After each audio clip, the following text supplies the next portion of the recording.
Double Bill Gates? Maybe. Everything can be true in here, in Shanghai, in China. Do you genuinely think, Charlie, you've got a chance of being twice as big as Bill Gates? Yeah. Actually, I believe that. Should he be worried, Bill Gates? Yes, you must worry about the Chinese guy. Yeah. There is a lot of young guy like me, maybe millions. What you're saying is, in China, there's millions of Charlies. Yeah. And you're millions. coming, right? Yeah, You're I'm coming for us. Yeah, I'm coming. It's this bullish attitude that's given Shanghai its competitive edge, turning it into the capitalist playground that the rest of his socialist state aspires to.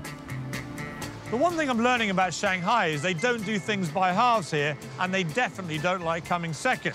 For example, when they heard there were a few big hotels going up in places like Dubai and Seoul, they thought to themselves, nah, we can do better than that. And they built this, the Park Hyatt, which at 93 stories is officially the highest hotel in the history of mankind.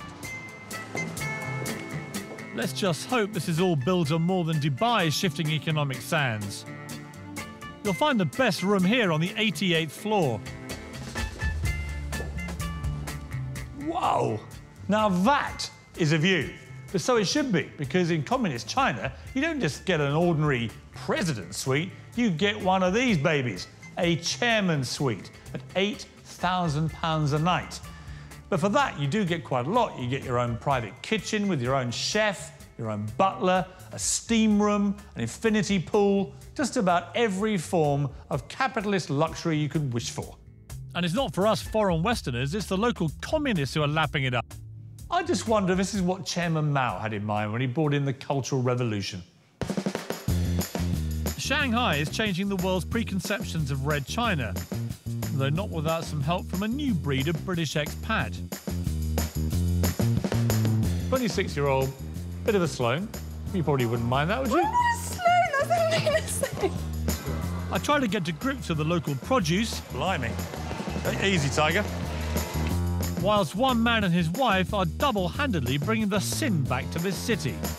What do you think Chairman Mao would have made of your act, Norm? I'd give him a seat at the back. At the last count, there were 20 million people calling this place home. And they keep coming at a rate of 200,000 a year.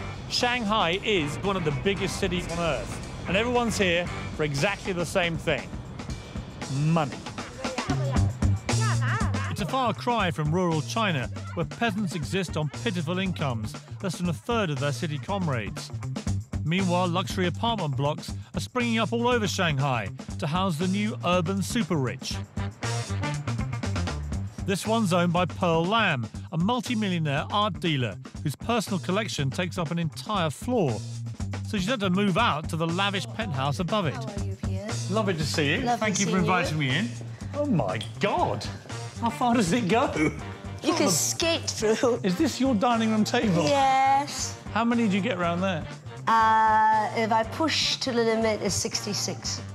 66 people. Yeah. Pearl, can you pass the salt, please? Very Art Deco, isn't it? This is not Art Deco, this is 60s. I knew I said the wrong thing. What's in here? This is like being on the Starship Enterprise. Isn't that great? When you have a hangover, does it feel a bit dizzy in here? No, actually I feel great here. Here's my favourite bit, a self-opening loo.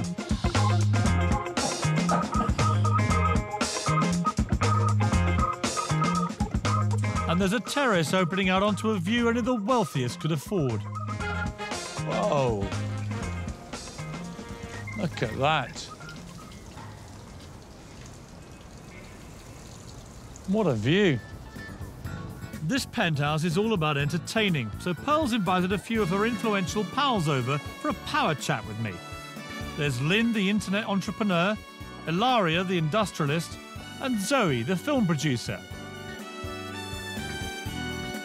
All of you four ladies are very successful in your own right. Laura, you actually run a big manufacturing business for some of the most famous fashion brands in the world, don't you?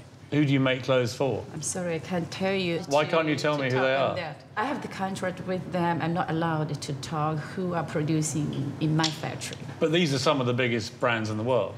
Well known. Famous.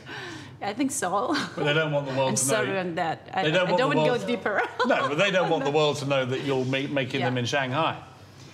Oh, sorry, I cannot go deeper.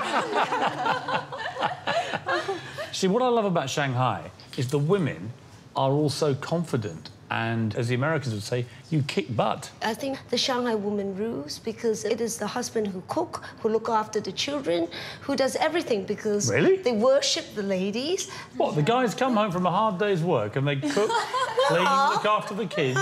What do you lot do? All go out on the rag? No, they're being worshipped. Here, when you get married, you don't carry your husband's name. Yeah. Really? Yes. This is the communist rules. That's true. Yeah. See, there are some things about communist China that obviously are rather good, like that, from your point of view. Very liberal at all. Yeah. And are you free to talk about anything here? I mean, can you talk about politics quite freely and openly? In a private, in a private environment, I think you can talk about anything, right? Communism might have brought equality for women, and perhaps the well-heeled can speak freely in their secluded penthouses. But just 2 minutes down the road, things are rather different. Here you'll find the familiar authoritarian face of Red China. This is Shanghai's Old Town, where life is lived on the street. Excuse me. Back up. Yeah. The poor have been here for decades, but they won't be around for much longer. These streets and communities are being demolished to complete the next stage of the government's urban plan. All over the old part of Shanghai, you'll see signs like this on buildings, which means they've been condemned effectively. The government's decided to knock them down and to build something new and exciting. Now, the people who live here get displaced anywhere the government sees fit, and there's no right of appeal, no petition. This is communist China. You're out, mate. The alternative is to be rehoused in new state-built suburban developments or accept cash compensation. But there have been angry protests by the Shanghainese who live here over the derisory amounts the government's offering as an incentive to move away from this very valuable inner-city land. So I was surprised by how accepting this man was about his resettlement. He's lived here for 56 years. Is this the price that you have to pay for change in Shanghai?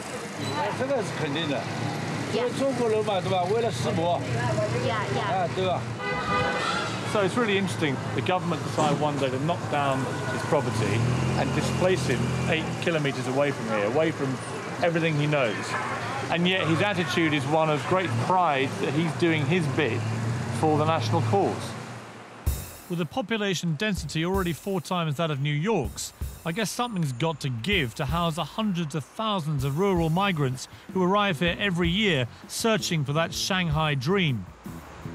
Yet the 20 million people who live in Shanghai are just the tip of China's 1.3 billion population.